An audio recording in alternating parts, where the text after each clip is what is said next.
This program was recorded with a live audience. Please forgive the occasional sound fluctuations.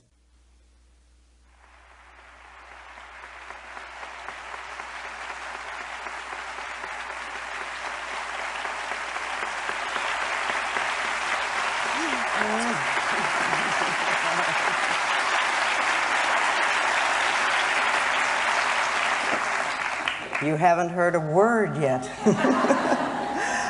Tonight, I want to talk about change and transition. And of course, change, that's what we want everybody else to do, isn't it? You know, we don't want to do it, but we want everybody else to change so that our life will be different. And yet, of course, you know, any changes that we're going to do at all have to come from within ourselves. They absolutely must. And change to me means that you change from a feeling of separation and isolation and loneliness and anger and fear and pain and into a state of peacefulness. Wonderful peacefulness where you can relax and really enjoy life as it comes to you, knowing that everything will be all right. You know, I run into that premise that life is wonderful and that everything is perfect in my world, and I move into my greater good always. And that way it doesn't really matter to me which direction my life takes, because I know it's going to be wonderful, so I can enjoy all sorts of things. You know, Gerald Jampolsky says that love is letting go of fear, and there is either fear or there's love. And if you're not in a love space, if you're not coming from the loving space of the heart, then you're in fear and all those other things like isolation and separation and things like that, and loneliness and anger. They're all part of the fear syndrome. And that's really what we want to change from. We want to move from fear into love, and to make that as more or less a permanent state for us.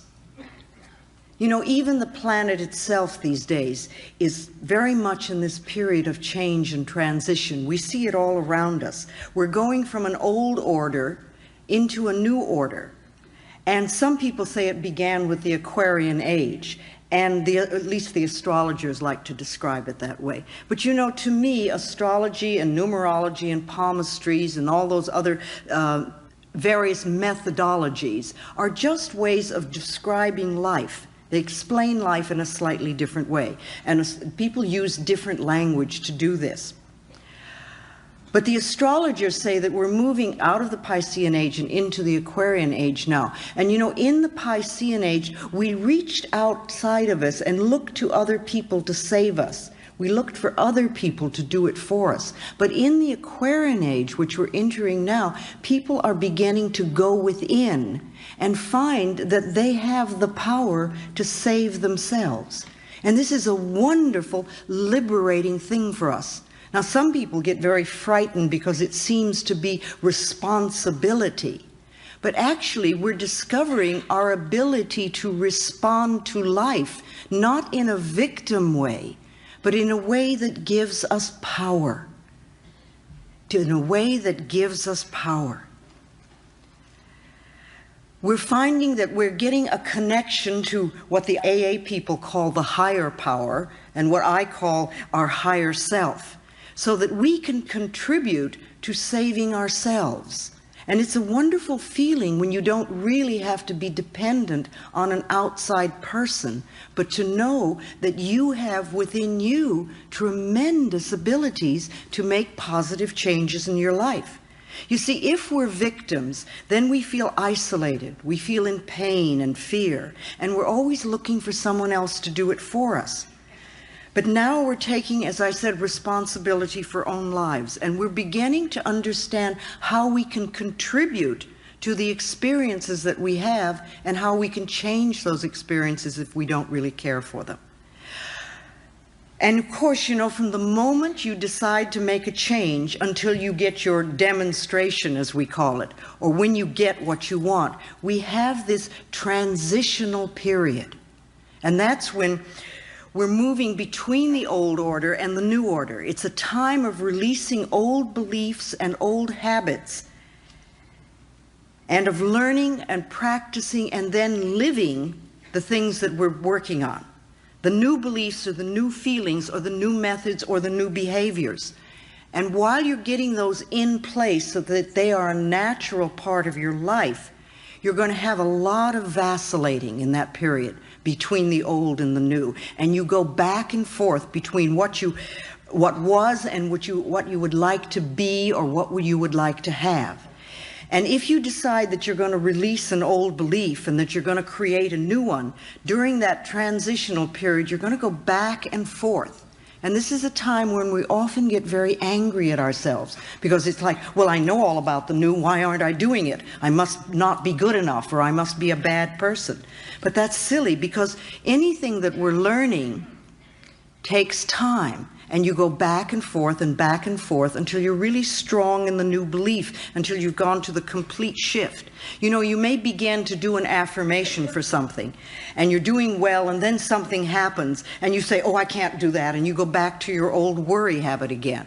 Well, that's just a period of vacillating. It doesn't mean that you haven't learned anything, and it doesn't mean that you're back where you started.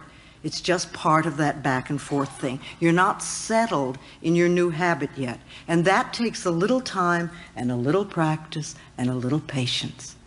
And you want to be patient with yourself.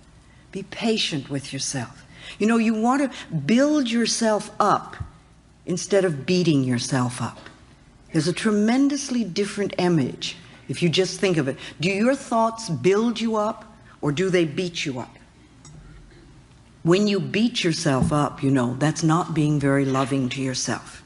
Sometimes we don't need to make outward changes so much as to go within and just sort of take what we already do and alter it just a little bit. Somebody was saying to me tonight that they were thinking about a new apartment and they were worrying that there wouldn't be enough money. And I said, well, why don't you start affirming there will be lots of money? And you know, it's just like a tiny little thing, and you almost change 2 words. But it's a small way of changing the way you look at a particular situation. Somebody was asking me, saying that they were in a lot of pain. And, you know, they kept using the word pain so much. And they said, is there another word that I could use? And I thought of the time that I smashed my finger with a window. And I realized that if I really gave into it, I was going to go through a very difficult period. So the minute it happened, I started to do some mental work right away. But then I remembered I was referring to my finger as having a lot of sensation. And it did. It had a lot of sensation. And you know, by insisting upon viewing it in that particular way, to me, I think helped it heal much quicker and helped me handle what could have been an incredibly painful thing. Because I knew that if I could alter my mind, it would be better. If we can just alter the way we think just a little bit. So those of us who want to change, we're moving from an old order to a new order. And lots of things are happening on this planet. I don't think things on the planet are so very different than they used to be, but we seem to be more aware of things.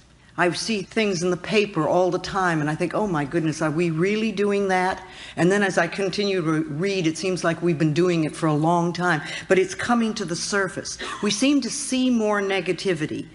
But you know, if you want to clean your own mental house, if you decide to work on yourself and you're going to go inside, you have to look and see what is there. You have to look and see what your beliefs are so you know what to change.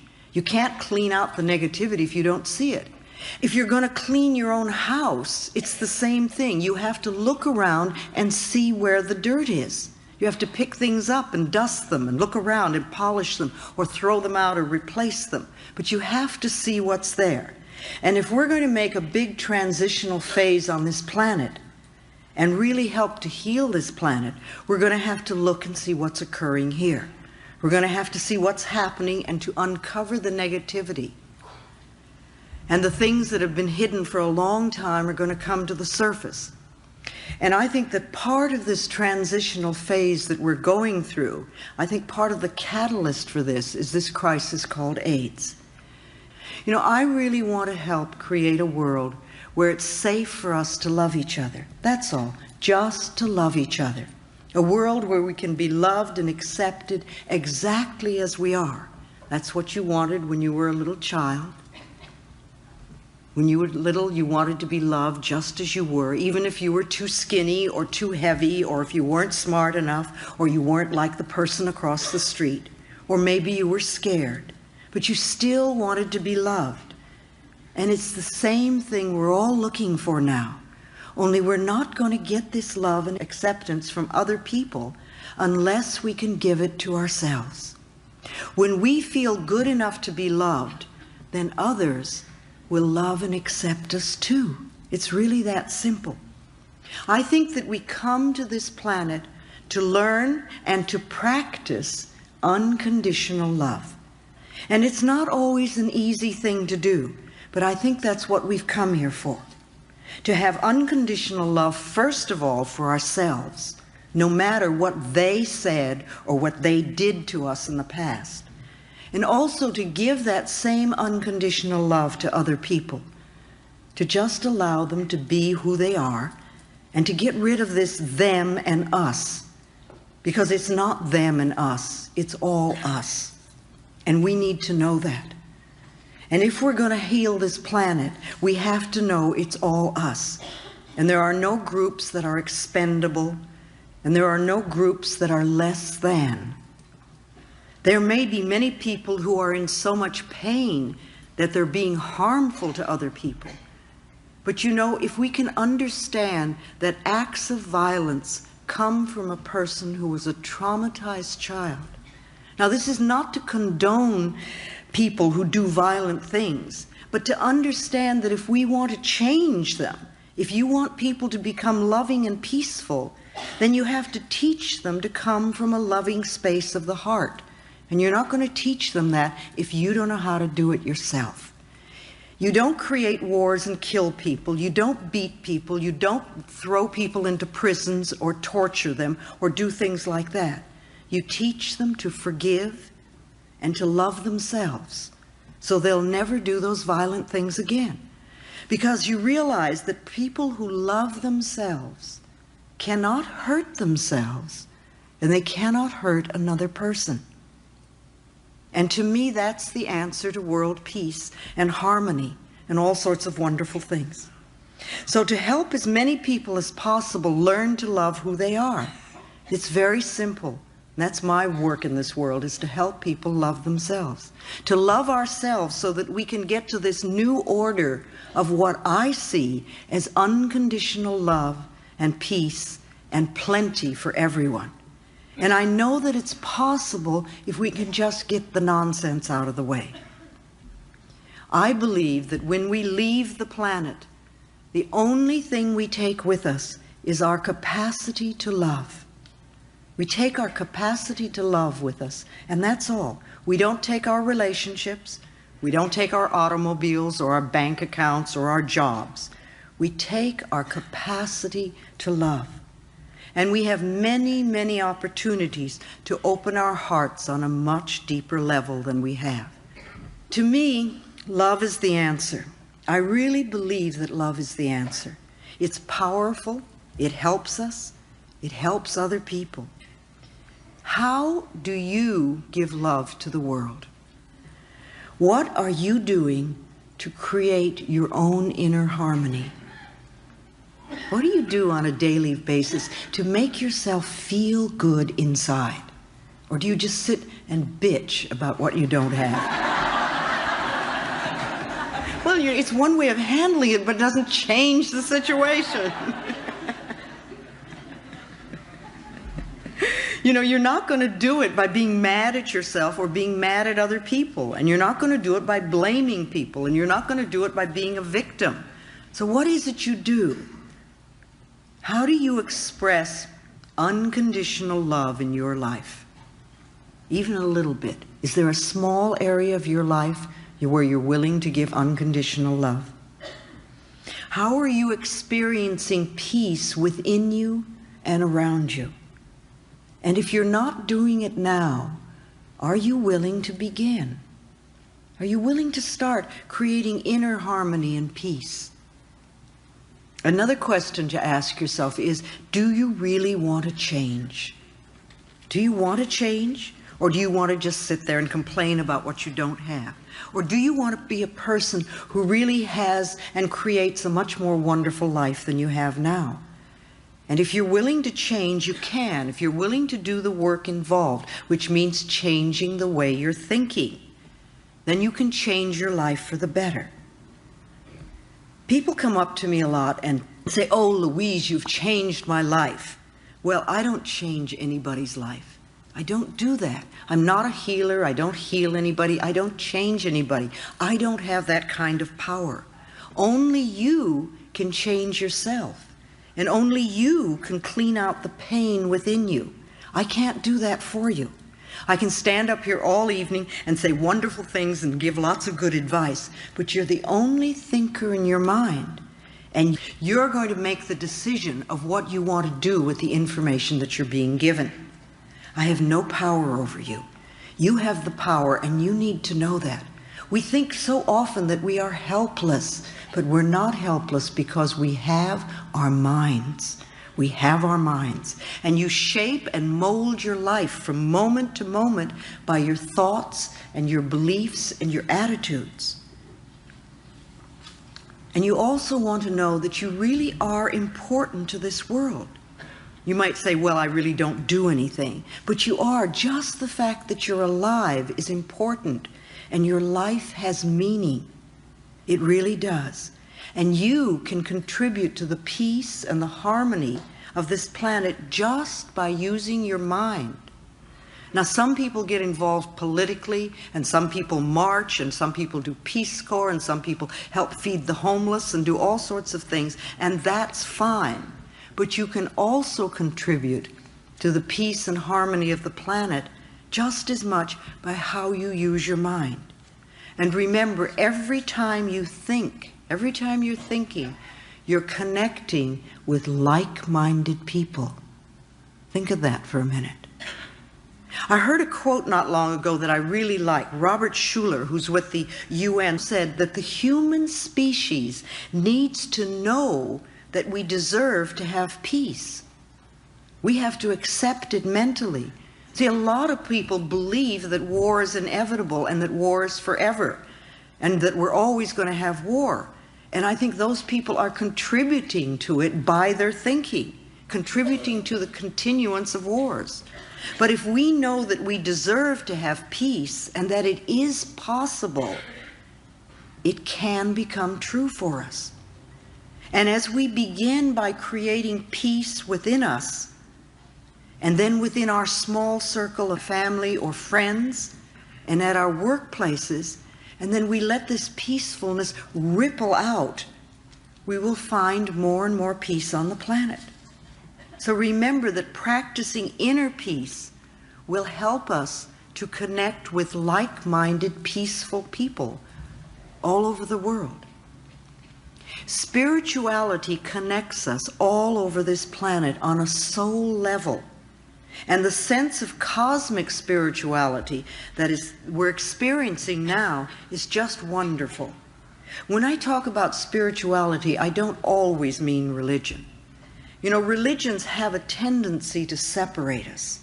And religions often tell us who to love and how to love them and who's lovable and who isn't. To me, we're all lovable. I really believe that we are all worthy of love. For love, to me, is the only thing that's going to bring about lasting, positive changes to our planet. Our spirituality is a direct connection with the ultimate higher source, and we don't need a middleman for that. Begin to see our spirituality connecting us all over the planet on a very deep soul level. So what sort of like-minded people do you want to connect with? Every time you get into judgment and criticism, you're connecting with like-minded people out there who are judgmental and critical. And this will come back to you. Remember, what we give out always comes back. And every time you meditate, you're connecting with like-minded people out there who are meditating. And meditating to me really means just closing your eyes and going within and being quiet long enough to hear your own inner wisdom. You really have the answers within you. You have all the answers within you.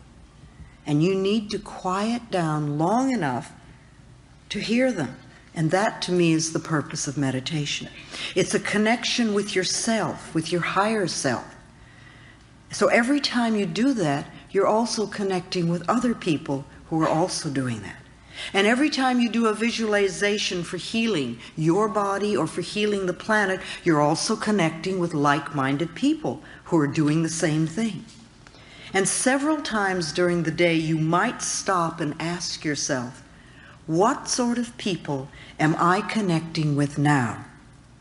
Just sort of catch your thoughts where you are. And are you sort of going, oh, grumble, grumble, grumble, it's all your fault? Or are you thinking thoughts to create inner harmony and inner peace? Because if you create inner harmony, you're going to have outer harmony too. Remember, if we want to heal the world, we really have to start with healing ourselves. Because the center of your world is where you are. You are the center of your world, and so are you, and so are you. Each one of us, we are all the center of our own world. So the world goes out from us like ripples in a pond. And when we create harmony inside, when we're peaceful within, then that goes out into the world. That harmony and that peacefulness radiates out, touching people and places and things. You know how it is, somebody can walk into a room and they don't have to say a word, and you can be attracted to them or you can be repelled by them. We react to what they're giving out. Somehow we feel those vibrations. We pick up what people have going on inside of them. So let's make sure that we are radiating harmony and love. I believe that in order to change the planet and to change other people in our lives, we need to first change ourselves. We need to love ourselves. We need to be willing to contribute to our own inner peace and inner harmony. And we also need to be honest with ourselves. You know, we're so good at hiding from ourselves. But if we're going to make changes, we need to have self-honesty. And that doesn't mean putting ourselves down, but it does mean being willing to see what is within us that needs changing. It's very self-destructive when we lie to ourselves. It's not loving ourselves, and it's not being nourishing at all. We need to be honest with ourselves, and we also need to be honest with other people. And we need to learn how to say no in a loving way. And not always yes, and then do things that we don't want to do and then resent it because we weren't honest enough to say no. And I don't think it's so easy to be honest with other people until we can become more honest with ourselves. And the main value of being honest is that whatever we give out in life, we always get back. And this works on all levels. If we belittle or judge others, then we too are going to be judged. If we're always angry and blaming others, then we encounter anger wherever we go. If we steal someone's time, or if we take away someone's self-respect, or if we refuse to acknowledge someone else's good work, we can expect these dishonest actions to boomerang back to us as negative experiences. On the other hand, every time we treat ourselves with respect, every time we nourish and support ourselves and others, this also comes back to us as positive experiences. No matter how we may try to justify it, dishonest actions never work. They never work. And the more you get on the spiritual pathway, the quicker it comes back to you. When we take something that doesn't belong to us, whether it's a paper clip at the office to major shoplifting or robbery, we are in effect telling the universe that we don't feel worthy of earning our own, and that we're not good enough, that we believe that there isn't enough to go around, that we want to be stolen from. Or we may believe that we must be sneaky and grab to get our good. You know, if we believe that it's a dog-eat-dog world, then we're going to get eaten, because that's the way it works. These beliefs prevent us from experiencing abundance because they put walls up around us, and you don't get to experience the joy and the peace and love in your life. If we take from life, life will take from us. It's that simple. And these negative attitudes, they're not the truth of your being. You are a divine, magnificent expression of life, and you deserve the very best. You have to know and accept this. Our planet is abundantly plentiful, and our good always comes to us by the right use of consciousness. What we believe about ourselves and about our lives will become true for us. If we want to change our circumstances, we must change our belief systems. Ask yourself periodically, what do I really believe about this? And think about it. And what do I feel? And do I really want to do what they're asking me? And why am I doing this? Start examining your thoughts and what's going on inside of you. Be honest with yourself and find out what you're really thinking and believing. Don't just be on automatic pilot all the time, and say, oh, well, this is the way I am, or this is what I do.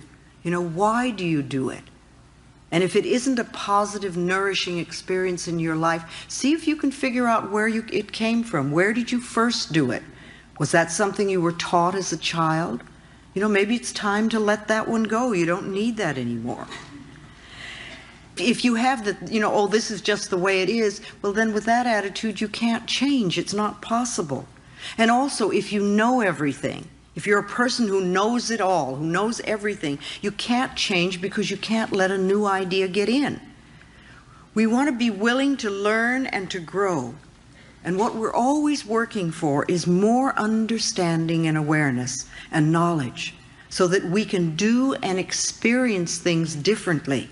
That's all.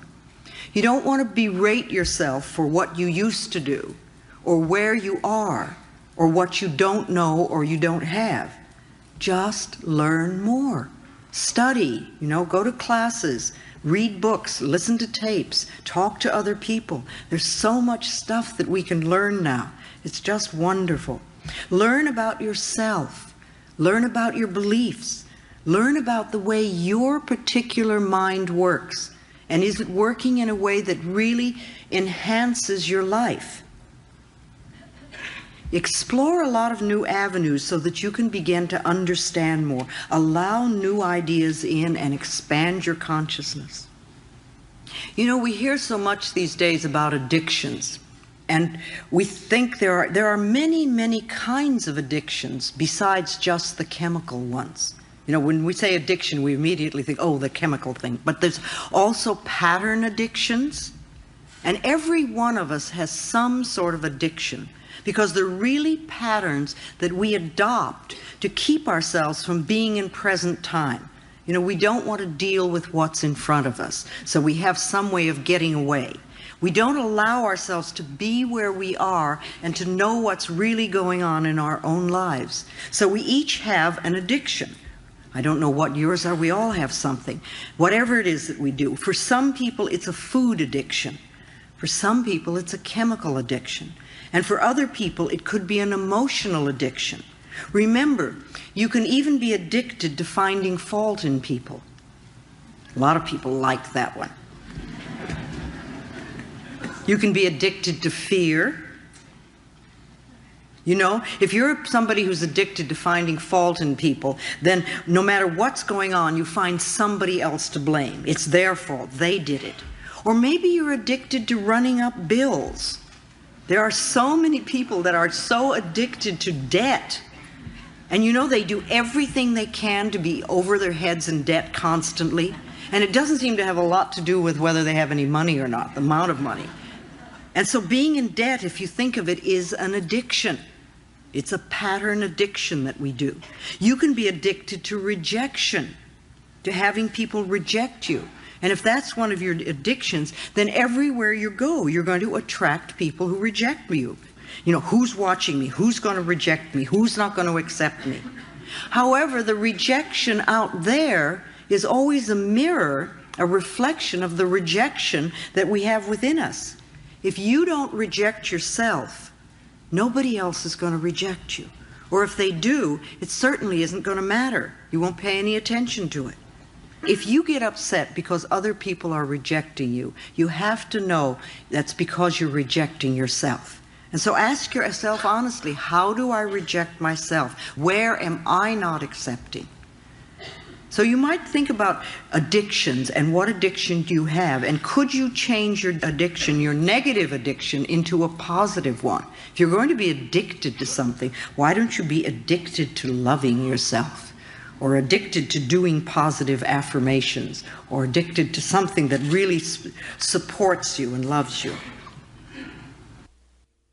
We also talk a lot about stress these days. It's such a key word. Everybody is stressed out, or it's so much. It's a catchword, and we use it so much these days, and I think it's really become a cop-out word too. Oh, I'm so stressed out, or this is so stressful. It's always stress, you know. But think about what stress really means. You know, stress to me equals fear. So next time you're thinking about how stressed you are, ask yourself what you're frightened about. Ask yourself how you're overloading yourself. How are you burdening yourself? What are you doing to yourself that's creating this fear within you so that you don't have inner harmony and peace? Don't just use it as a word to be a cop-out. Stress is not inner harmony. Inner harmony is being at peace with yourself. And when you're at peace with yourself, you do things one thing at a time, and you don't let things get to you. You can't have stress and inner harmony at the same time. They don't equate. So I see stress as fear. And ask yourself then, if you're feeling stressed, how can I release this fear? How can I be at peace with myself? What can I do? Nothing has any power over you. And don't give a little word like stress a lot of power. You are the power. You are powerful. You're the one that can make the changes. So to me, love is the answer. And if we're going to make changes, it has to come from a loving space of the heart, so that the changes will be permanent. Well, they'll be permanent. And when you love yourself, life is so much easier and much more fun. And people resist loving themselves so much. I know I did at the beginning. But really, when you do, it's just so much more fun. It really is. You enjoy life. You wake up in the morning and you're glad to find yourself there. Start connecting with yourself. Support yourself. Really do wonderful things for yourself. And then you can easily and effortlessly give to the world. It won't be a struggle at all. And that light that you're using to go within and find your own love, you'll be able to carry like a beacon for other people who are still in darkness. Remember, every person that learns to love themselves makes it that much easier for other people to do it too. Becoming enlightened is finding your own light and then shining it for other people. And know that you can do it. You're really powerful. And you can make the changes that you want. Just take the first steps and keep going. Little step after step after step.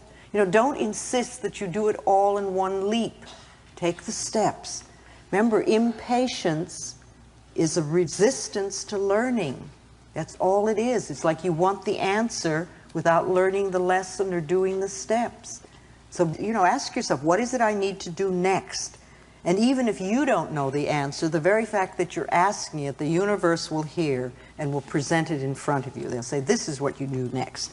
And then maybe you say, oh no, but I don't want to do that. As I said before, I want to create a world where it's safe for people to love each other, where we can all do that. I don't want dependency. I don't want people to be dependent on me. That's not what I'm looking for at all. I don't want to be a guru or a healer. I'm just a simple lady with a simple message of love yourself and get your act together. I want you all to be healthy and prosperous and loving and peaceful and filled with joy, because that's going to make a better world for me to live in.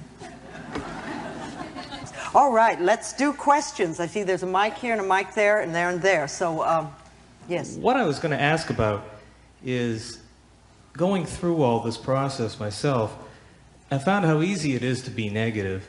And it's sort of like a natural... an old family pattern. Yeah, well, it probably is. Yeah.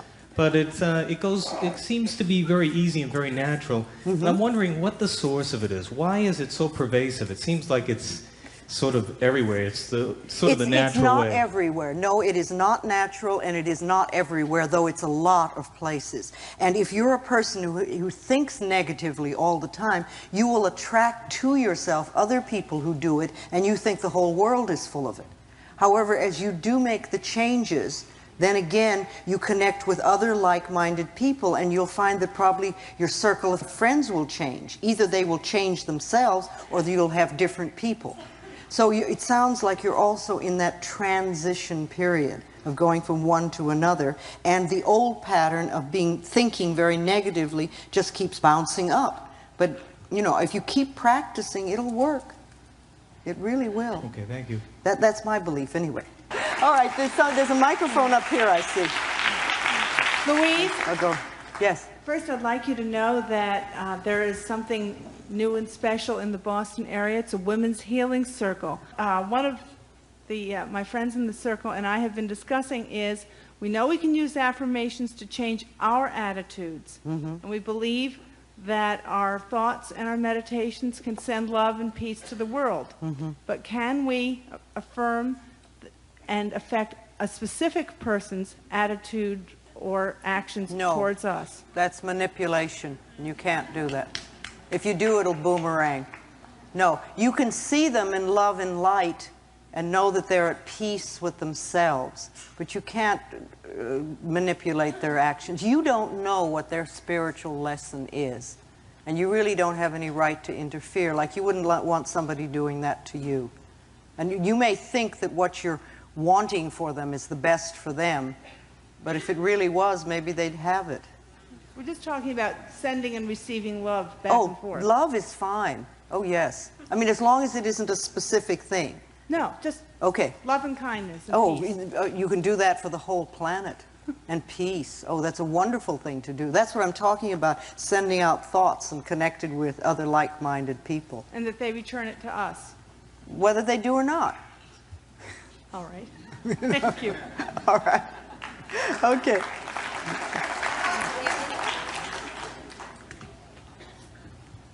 How do you deal with people in, say, a work environment that are constantly negative, and you're being positive, but that negativity is around you?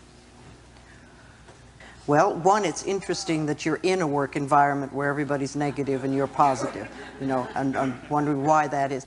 Why don't you start knowing for yourself that you always work in an area where it is peaceful and joyful, where people really appreciate you and appreciate life.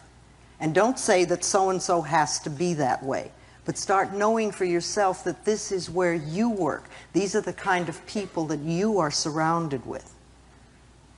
Because by doing that, you can either help them change some of their stuff because they'll be responding differently, or you may find yourself in another place where people are like that. You know? And when you think of them, don't think about how negative they are. You know, everybody has every quality in them.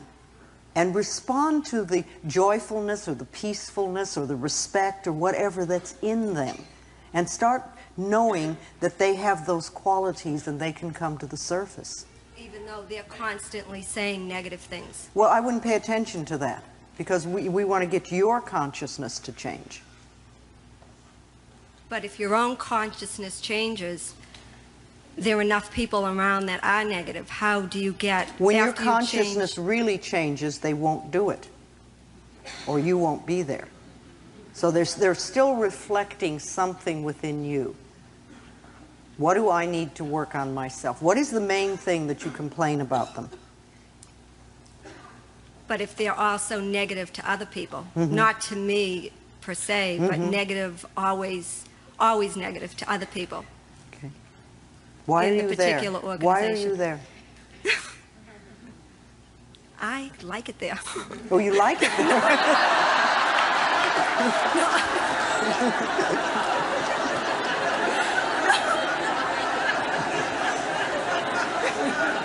Okay, start affirming that you're always surrounded by wonderful people that see life in the most positive way and that are a joy to work with and be around. Thanks. Okay? All right, it's your consciousness. Yes? Me? Yes, yes, up there. Whoever's up there. I guess I heard a lot of things tonight that really felt incredibly good, but I do have one burning question. Sure. And that's, where does God fit into all this? I hear you talking about the power that I can have, but yet in my recovery program, I'm learning that I am powerless and I have to ask for help. How does the affirmation... When you turn to the power within you, that to me is God. Now, I purposely don't use the word God because I find that it turns off a lot of people. But to me, all the words that I use are really speaking of God because God is all that is, you know. That part of it that's us. And I don't see any separation at all. I think that you are being powerful when you choose your higher power, when you turn to your higher power. Now, you may be, according to the group that you're in, powerless over a certain situation, but not when you turn to your higher power. You know, it's your connection. The more you turn to your higher power, the more powerful you become. And I think it's just a little bit of semantics there, but I don't think there's any difference in the meaning. Thanks. Okay? All right. Yes? Speak to me. My name is Peter. Oh, hello, Peter. I've never spoken in front of a room this big before. Well, you have now, honey.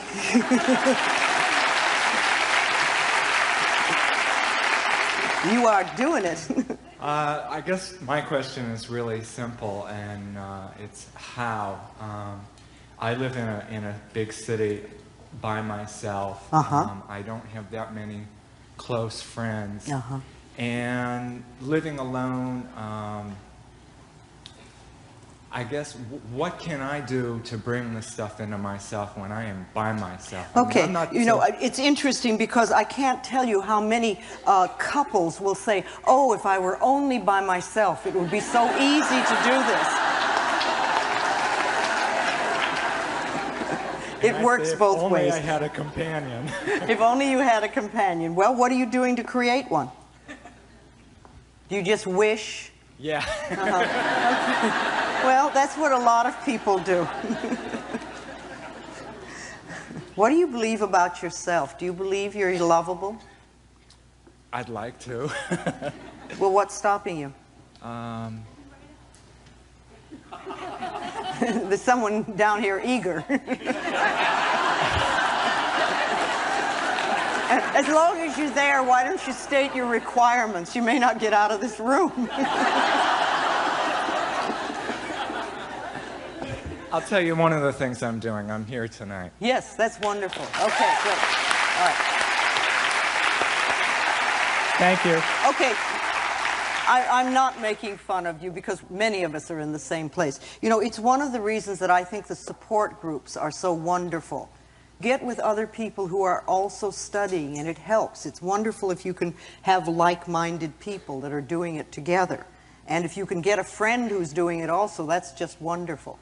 But first of all, observe your thoughts, notice what you're thinking, and if, like this gentleman here, he says, I see negative thoughts all the time, well, that's not a bad thing. It means you're noticing them. You're seeing what can be changed. Start noticing what you're thinking, and maybe write down some of your thoughts every so often and say, are these beliefs going to create the things I want in life? And if not, what could I do? What could I start thinking? There are lots of books and tapes out. Not only mine, but many people have wonderful books and tapes out that you can get ideas, and you just begin where you are. And also you say, I'm willing to change. You know, and the thing I love is this, I'm open and receptive to wonderful, good experiences coming into my life. It's this. You know, you don't say, oh, I'm looking for a new lover. Or I'm open and receptive to, and then state what you want. Start letting the word go out mentally. But I think it's wonderful. You're here and you're ready for the next step. You'll do it. Okay, all right, the lady here. Your turn. I'm doing this one. I was wondering, when you're in the healing process and you're making a lot of changes, how do you express anger without feeling guilty? Okay, she says when you're in the healing process and you're experiencing a lot of changes, how do you express anger as positively as you can? No, the thing is that a lot of people get on the spiritual pathway and they think, oh, I must not be angry, I must only forgive, you know? And that's wonderful when you get to that point. But in the transition period, there's a lot of rage inside. And it's good if you let it out. And you can do that in positive ways. You can kick pillows, you can scream in the car, you can take a tennis racket and smash the bed or something like that. But let yourself have a physical expression. If you can be with a therapist who's good at working at releasing anger, that's wonderful. If you can be in a support group where they work on those things, that's great too. There are many ways that you can do it. But you don't want to deny your feelings. Remember, anger is not bad. Babies get angry. Babies get livid, and you know it. But they express it immediately, and then it's gone. It's all gone. We swallow it and smile. And smile, and we do that over and over again, and it lodges in our bodies and it becomes resentment, and that's when we get into trouble. So if you're in the process of making changes and you're having feelings come up, whatever they are, flow with them. And if they're too intense for you to handle, get yourself to a therapist or a support group so you can do it in a safe setting. But don't deny your feelings ever, and don't try to be, to not have them, because you are having them. That's why they were given to you, to get you through situations. Okay, thank you very much. Okay, there. Yes? I'm a nurse, and I deal with a lot of people that are suffering and in pain and dying. Yes, yes. And I find that it's hard for me to separate when I go home. I take that home with me. But I'm finding that I can't separate sometimes, especially in dealing with AIDS patients. I find that the grief is so overwhelming sometimes. Yes. And I'm wondering so if what you do you haven't- do then? What do you do when it's so overwhelming? Well, I don't know yet. I'm working Do you on let that. yourself have hysterics? No. Well, I think you'd better. You can't hold that stuff. The AIDS is bringing up so many issues for people that they don't know how to deal with. And when we see a lot of suffering, it really hurts. And you can't just pretend it doesn't exist. You have to give your feelings an outlet. And if you're really feeling a lot of intense feelings, let yourself have them. Let yourself cry. Let yourself do something. Let yourself look in the mirror and scream it isn't fair, or whatever you're feeling inside. Let it out, because you're only going to create problems for your own body. One of the things with AIDS is that the grieving process takes a full year to begin to get over when someone dies. You have to go through all the seasons, and after that you begin to let go. But what happens if somebody's dying every 6 months, or every 3 months, or every month, or every week? How do you handle the grieving process? Because you don't really get to get into it, and you never get out of it. And many people are dealing with these issues, and it's almost like being a war. People just don't know how to handle it.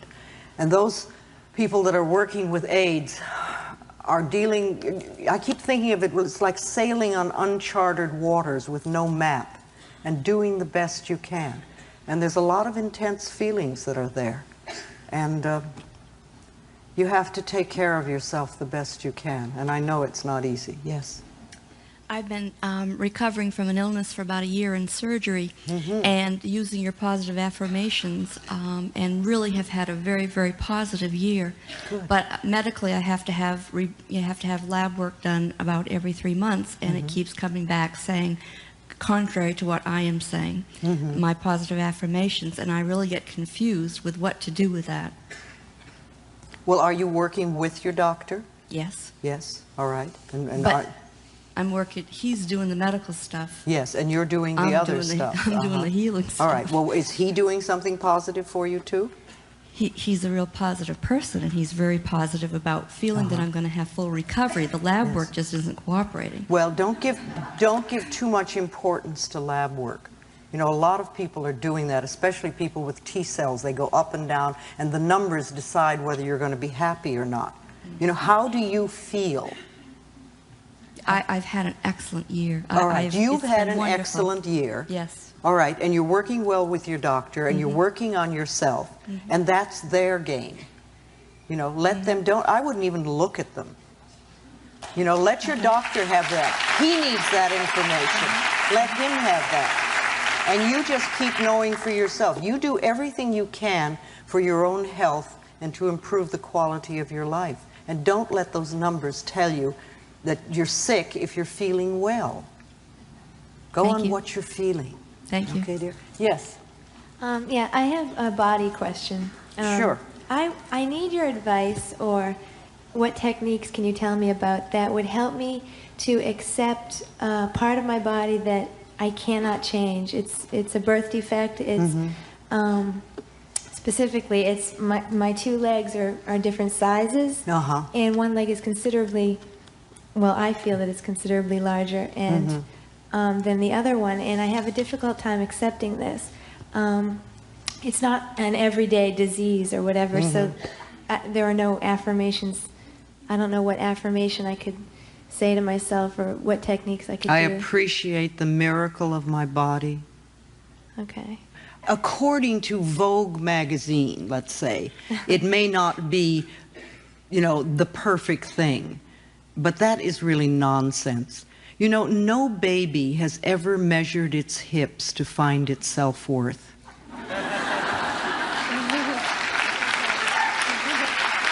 Thank you. And your self-worth has nothing to do with the size of your legs. It really doesn't. Your self-worth has to do with how you feel about yourself. You know, if you weren't picking on your legs, what would you be picking on about yourself?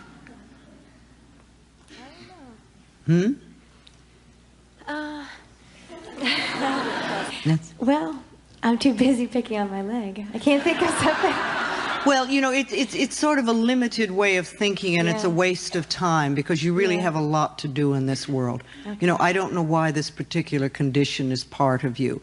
It is, and that's just what it is. And you can make a big deal out of it, or you can get on with your life and just enjoy and love who you are. And you know, that to me, remember, your self-worth has nothing to do with that. And it has nothing to do with your lovability. You are lovable. Thank you very much. All right, sweetheart.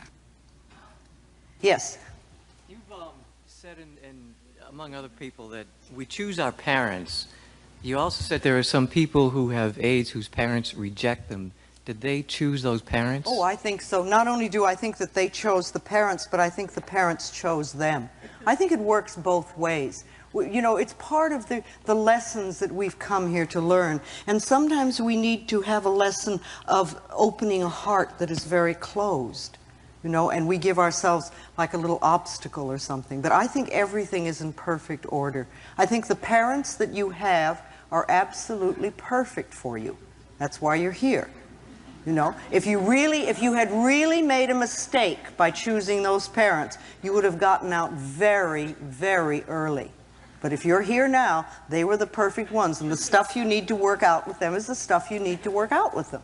That's part of what it is this time around. Yes. I may need to have some work to do with this. Yes. No, you don't, you know, you don't have to believe everything I say. And if you're sort of new to these ideas, it really pushes a button when you say, you know, you chose your parents. I mean, I know the first time I heard that, I went, well, you've got to be kidding. You know?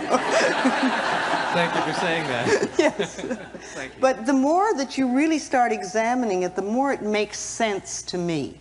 It really does. So whatever I'm saying tonight, you know, if you walk out of here with one sentence that can help you improve the quality of your life, that's wonderful. You don't have to get it all. Just get what you can and work with it. I support your growth and I love you all. Bless you.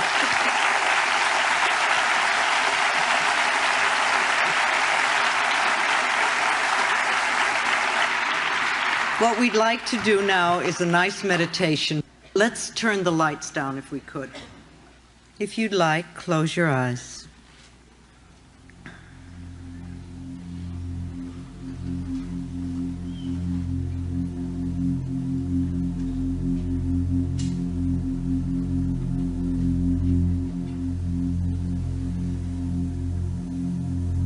I don't really understand how they can take my voice and make it sound like this, but it's part of the new brainwave technology.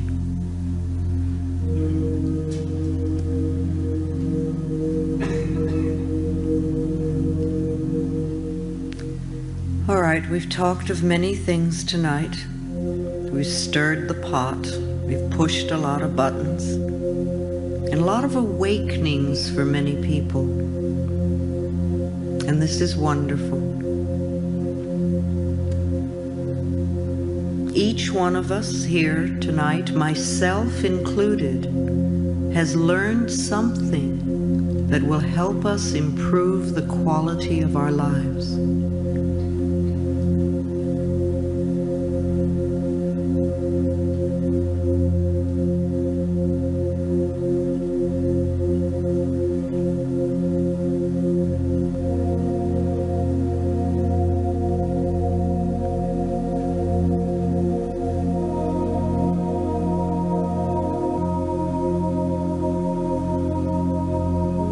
See yourself standing in a very safe space,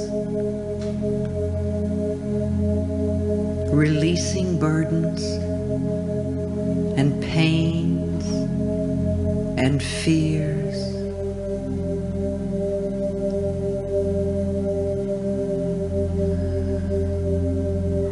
Old negative addictions and patterns. See them falling away from you.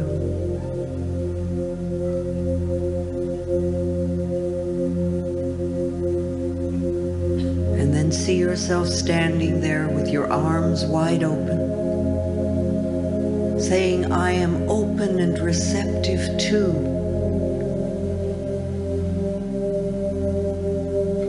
And declaring for yourself what it is you want. Not what you don't want, but what you do want.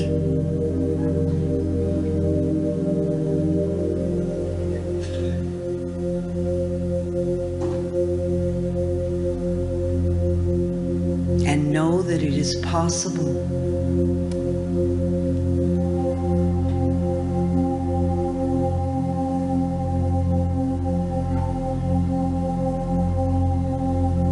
See yourself whole and healthy,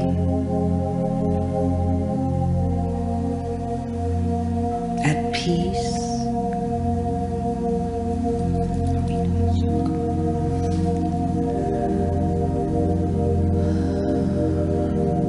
see yourself filled with love.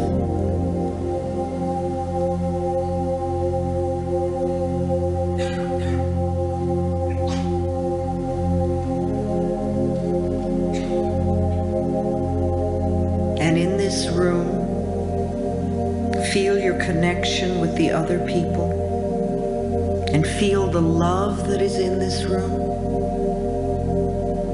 and know that you're part of it.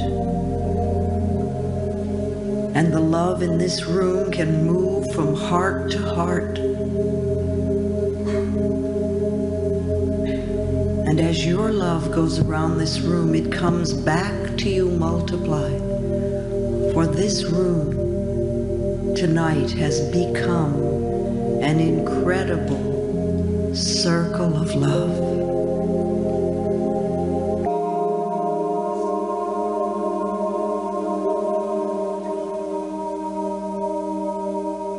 See yourself in the center of the circle, surrounded by love, safe, at peace. and in harmony with all of life.